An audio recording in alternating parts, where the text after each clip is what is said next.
Benjamin Franklin, 17, landed in Philadelphia in 1723, with just a few coins in his pocket, no friends, and no job.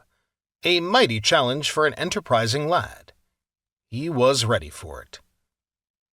He found work with a slipshod printer and soon proved himself better than his boss. He made friends with all sorts of people, poor apprentices, rich merchants, and even the royal governor.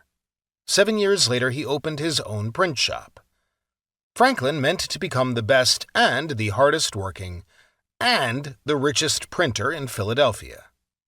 He made sure his neighbors saw him working late at night and early in the morning. He made sure they saw that he was not too proud to push a wheelbarrow full of paper through the streets. And that's not all. To make sure he got the top quality paper he wanted, he invested in several paper mills. Then he went a step further and started selling that paper to other printers.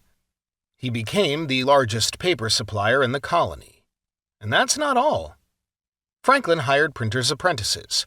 He opened a shop and sold books, magazines, groceries, and his Boston family's homemade soap. He published a newspaper, the Pennsylvania Gazette, which became the most respected newspaper in Philadelphia. Franklin informed his readers about local news, news from other colonies, and news from Britain.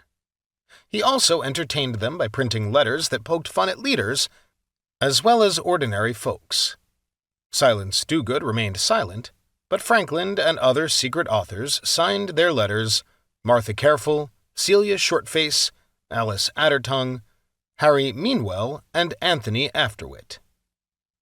And that's not all. He became the official printer of Pennsylvania and New Jersey.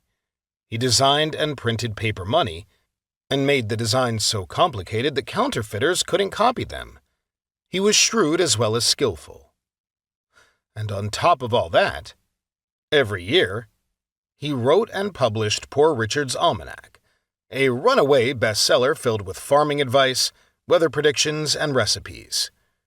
Dozens of such almanacs were published each year in the colonies.